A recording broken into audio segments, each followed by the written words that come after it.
Okay, so where we're at with this now is it ventures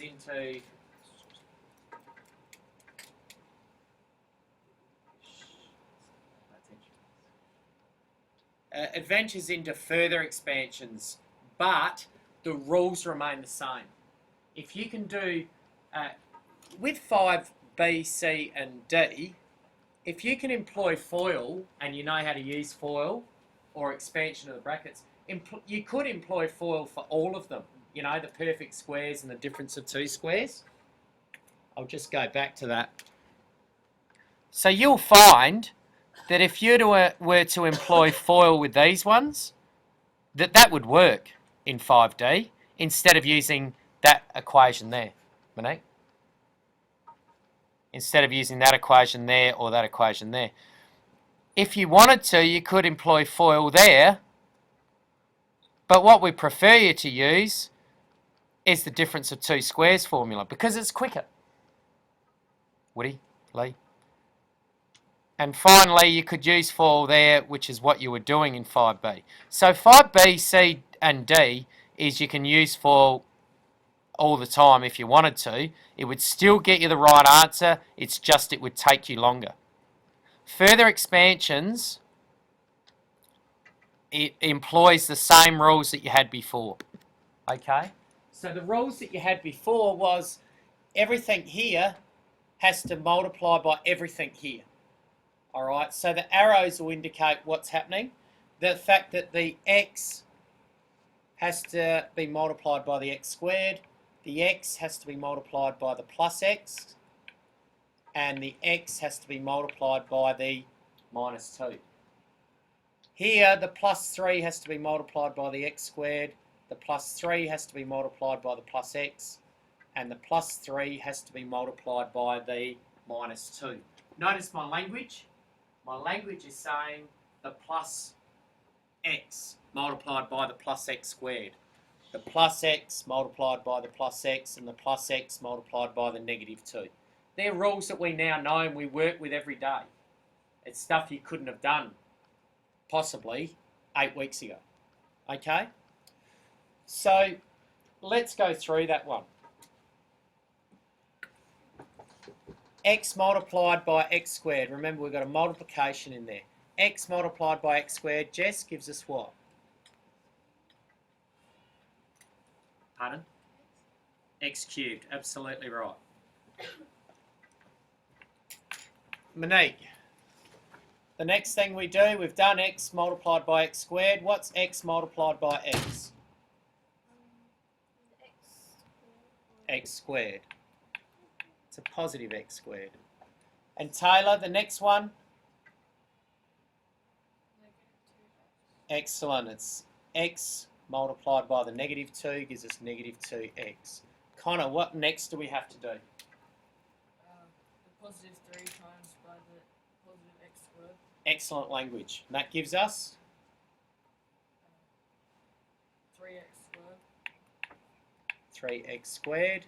The next one, Woody? The first x squared is supposed to be x cubed. Oh, I didn't write that up right, did I? Thank you.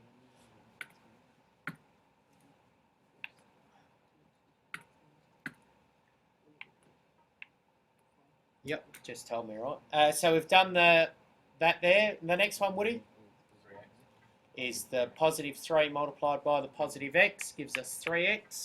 And the last one, Monique?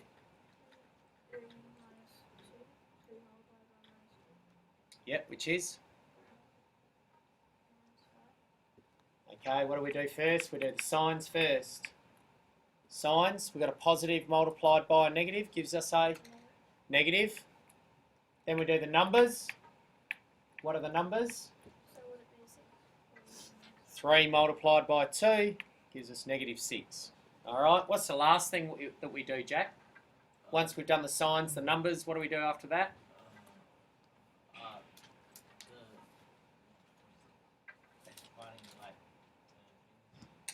No, not quite.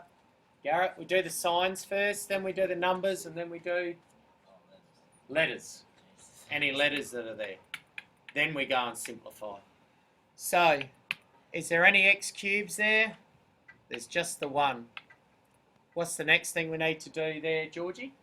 Well, you go. So you have to see if there's any more x squared or square numbers. Yes. There's 3x squared. Yes.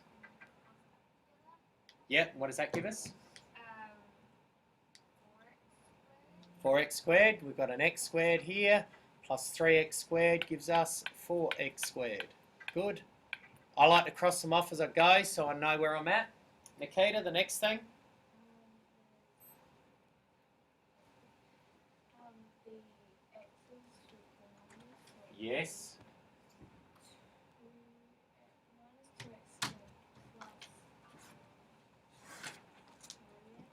minus 2x plus 3x. Minus 2x plus 3x, yes? Excellent, well done. Girl that knows a number line. 1x, so we leave it as plus x. Good stuff. You've all got a number line. I just said in the last class, it's the number lines that are getting you in trouble and you're not using your number lines. You've got one, use it. Very good. So minus 2x plus 3x gives us plus x. And then the take 6 is just tacked on the end because there's no other constant number. And that's as far as we leave it. Our cubes, our squareds, then our pronumerals on their own, and then just our constant. Okay, they get a little bit more tricky with negative signs in there, but always just remember that that negative belongs to that, that belongs to that, that belongs to that. Okay? So you should be into 5E. If you're not into 5E, you probably need to head to catch up tomorrow. Do some homework. Really work hard this lesson. Okay? You can knock off a lot in one lesson when you stay focused. Can I explain that better to anyone? Want me to go through any others? Everyone looks like they want to get into it. Shuffle your cups if you need some assistance. Okay, so what they're proposing that you do is when they're raised to the power of 3, because essentially what you've got here is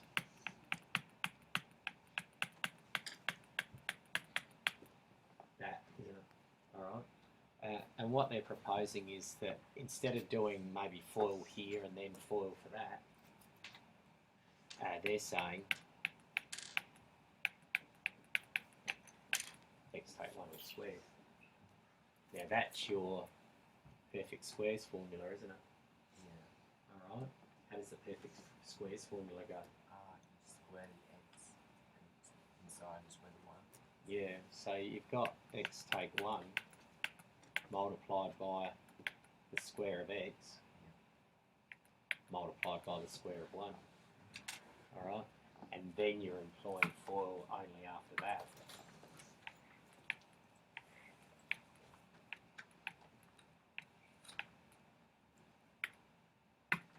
So x multiplied by x squared is x multiplied by negative 1. Yes. Negative x squared. Good. Negative 1. Oh, oh, positive 1. Sorry. Yep. So we're there. And then we can't do anything, there's no like terms. So we could leave it like that, Yeah. or we could say, let's put them in order of their powers. Powers. Not their pals. And so you're left with that. Okay. Now if you did it the long way, where you would do FOIL there, followed by whatever that solution is, with FOIL there, that would just take you an incredibly long time. And I'm hopeful you can see that this process speeds things up a bit. Alright, is that okay? Yeah, that's fine. Yep. Thank you. I think have a lash at them and you'll find that you'll be okay with them. Yeah, thanks. Whoever's in 5D at the moment and who is past 5D, can I just grab your attention please? So those that are in 5D or past 5D, I just want indication of hands. Who am I looking at, please? A majority of you. Okay, good. 1, 3. These ones here are posing difficulties. Let's go with this one, where they've got the negative out the front. Okay? Can we just go through them? It'll be on YouTube. You'll be able to look back at it. In the first instance, you don't have to do anything with that. So don't do anything with that. And so your next line would read 2x plus 1. Okay? So that's essentially done. You don't have to worry about that now. What this remaining part of the equation refers to is it refers to this, and I'll just do it over here. It's saying that, isn't it? It's saying there's negative 1 times by x plus 2 all squared. All right? Now, again, I like to just eliminate things for a minute. If we just eliminate this from our thoughts, we know it's still there, but if we just eliminate it from our thoughts and work with this, it's our perfect squares formula, isn't it? And a perfect squares formula says, let's square A, add 2 times A times B, plus B all squared. So if we square A, plus 2 times A times B, plus B all squared, we get that. And what that equals is,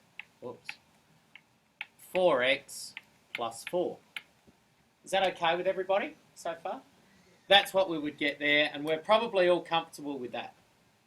The thing is, though, we've got this to bring down, and that is multiplied by all of that. So you're also almost doing this off to the side. Ryan, I don't know if you've got this, so just pay attention. It's almost like literally, and I am, doing it off to the side, because what the minus 1 times x squared does is it changes this sign, doesn't it? Minus 1 times x squared gives me minus x squared. And minus 1 times positive 4x gives me minus 4x. And minus 1 times positive 4 gives me minus 4. Negative 4. So what was x squared plus 4x plus 4, when it has the minus out in front, actually becomes the opposite to everything that that's solved for, because you're multiplying it by negative 1. And then when you get it in that format, it's collecting like terms, and I don't think any of you have got a problem with that, so I'll do it quickly. There's only 1x squared, and it's a negative x squared. We've got 2x take 4x would give us negative 2x, and plus 1 take 4 would give us negative 3. Our solution would be negative x squared take 2x take 3. Okay? I'm hopeful that doing this off to the side may actually help you with these ones, because as I've said, I'll guarantee you they're in the test and you have to be able to do them. Okay? Can I explain that better for anyone? Or can I have a show of heads whether that helps or assists or... Yeah? Okay. Maybe some? Groovy. Alright. I can talk to you one-to-one about that if you want me to. Plus it's on YouTube.